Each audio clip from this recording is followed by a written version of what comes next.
Hello friends, now I am going to tell you about the all planned bullet train routes in India. India will soon see bullet trains running on 7 prominent new routes.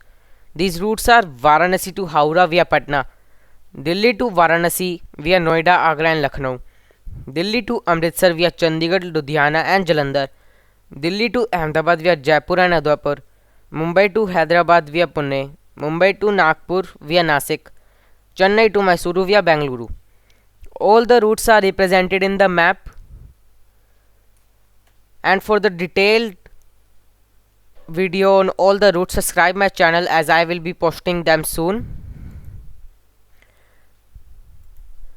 Length of bullet train routes: Varanasi to Howrah 760 kilometers, Delhi to Varanasi 865 kilometers, Delhi to Amritsar 459 kilometers, Delhi to Ahmedabad 886 kilometers, Mumbai to Hyderabad 711 kilometers, Mumbai to Nagpur 753 kilometers, Chennai to Mysuru 435 kilometers.